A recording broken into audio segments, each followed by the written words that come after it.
educativo y sobre todo pedagógico.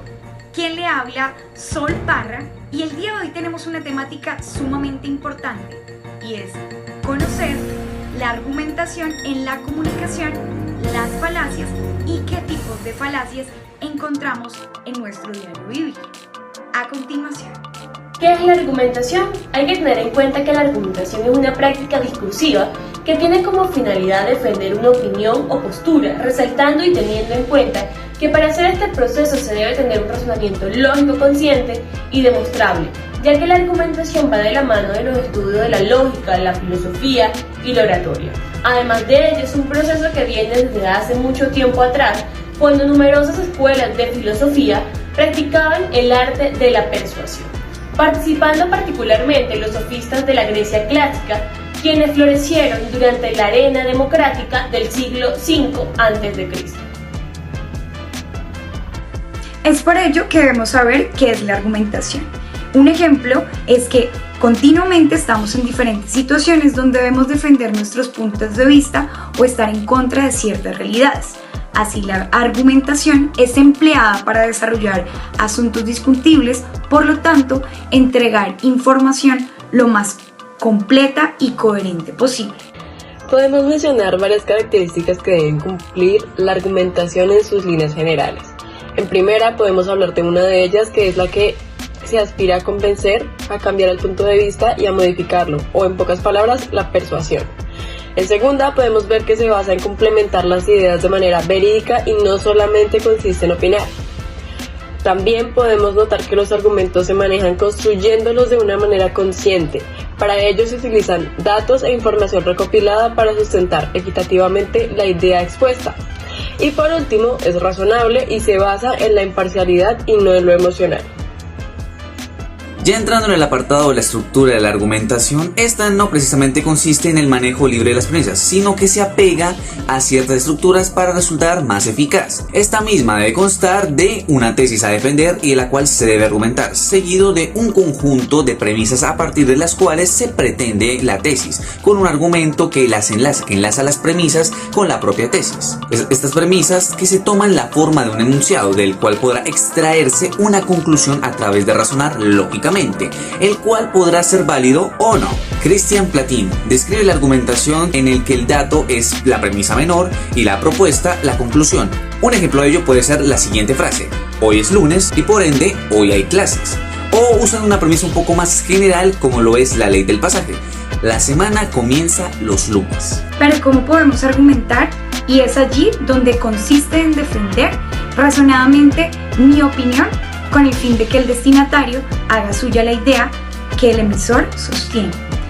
La misma eficacia dependerá de la conciencia y la fuerza persuasiva de los mismos argumentos. Es allí donde se produce una situación de comunicación peculiar en la que hay que tener en cuenta tres elementos: el emisor, el destinatario y el modo de comunicación. ¿Qué es la falacia? La falacia se conoce como el error, engaño y falsedad para dañar o persuadir a las personas.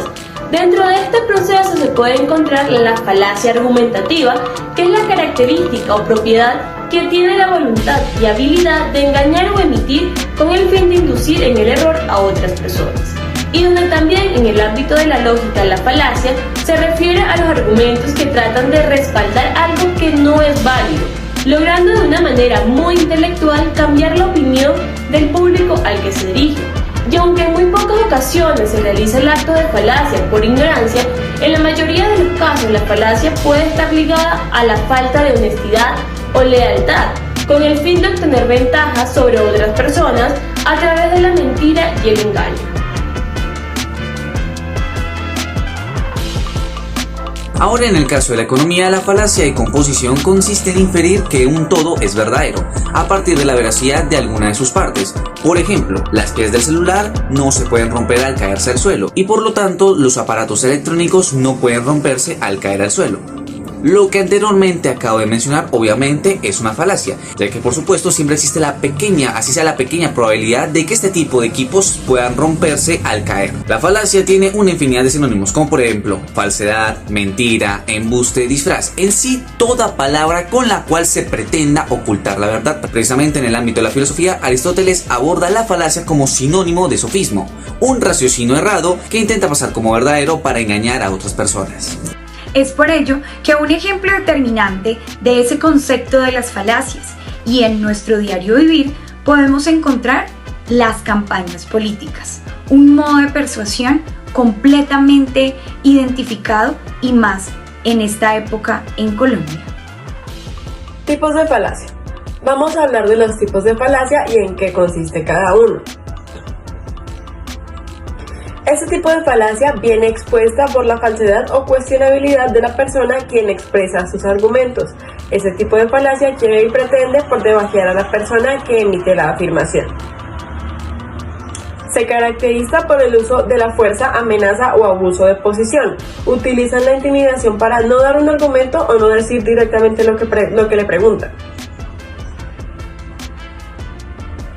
Consiste en defender algo que es verdadero porque es expresado por alguien que posee conocimiento en la materia. Consiste en afirmar la falsedad de algo porque va en contra del razonamiento lógico.